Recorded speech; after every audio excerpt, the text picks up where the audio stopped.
Hi, I'm Evan and welcome to my fish room. Today's video will be about maintenance on my divided 100-gallon aquariums. I believe these were custom built. I bought them from a fish store that went out of business in the Edmonton area. They're 100-gallon aquariums divided into 6 sections. So it's about 13 to 14 gallons a section. Right now they're completely overgrown with guppy grass. And I need to start going through my the guppies and seeing the next generation of breeders are and what I have to move along. So these are blue Moscow fry. They were dropped in this tank, but as you can see, overgrown with guppy grass. These are 3/4 blacks. Oh, there's assassin snail and a couple cories. Oh, there's one. These ones have been growing really slowly. I don't know if I stunted them in the breeder box or what. These are my 24 karat golds. I lost all the original adults except for this one.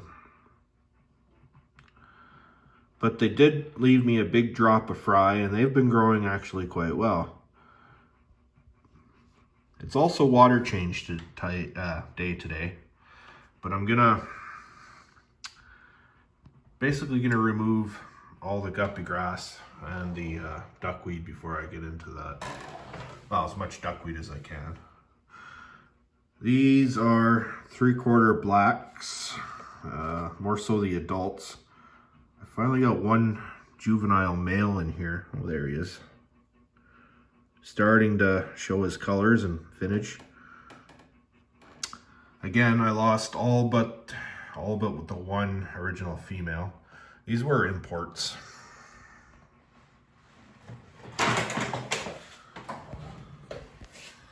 And these are my yellow snake skins.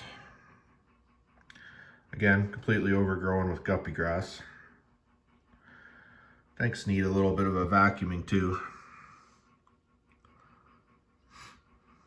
Again. And these are one of the first drops they had when I moved them into this aquarium.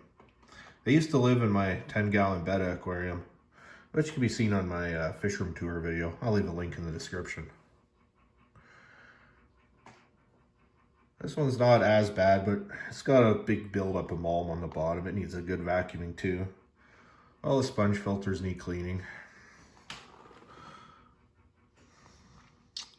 Like I said, the guppy grass needs to be dialed back a bit.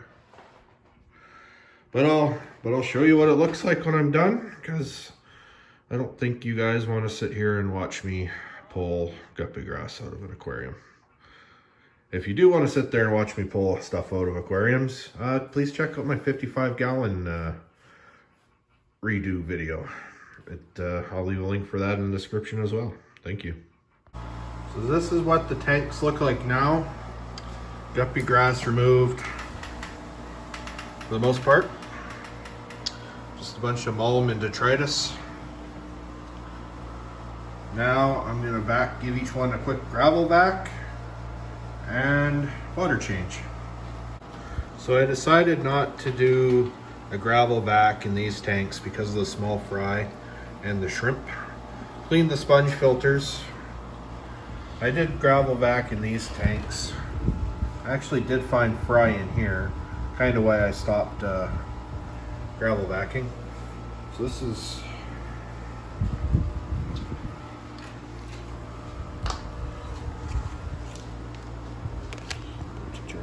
these. This is how I do the water changes for now. Those overflows are pretty neat. I can just turn them on and off and the water starts flowing. For now, I just get the suction going with one of these guys.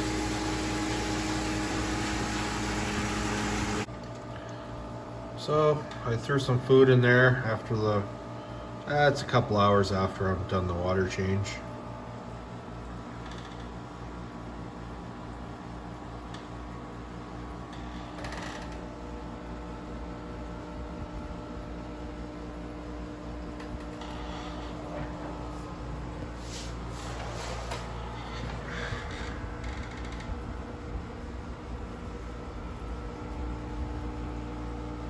Fed frozen today.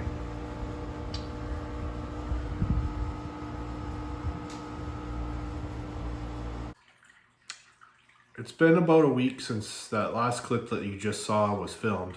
I'll just now take you for a quick look at how the tank looks a week later on basically 2 days until the next water change. And I'll quickly show you an update on the work the snails did on the blackbeard algae on the Anubias in that one tank I was documenting in that video. Blue Moscows and a couple Cory fry in there. Just fed them some flake food a little while ago. These are the 3/4 blacks. Somewhere. Again, I've just fed all these tanks. These are the 24 karat gold fry. I did end up losing that last female. The fry were actually, I could see them eating her while she was still alive. So, yeah. These are the adult 3/4 blacks. Wow. There's mostly females in here. There's one male in here somewhere.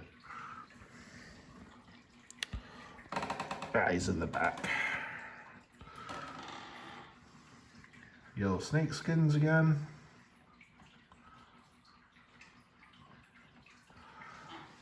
And more yellow snake skins.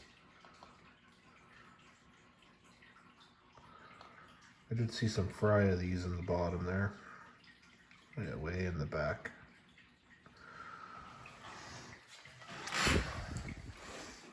And here's what those Anubiases look like now. I'll put a link in the description for the snail video as well.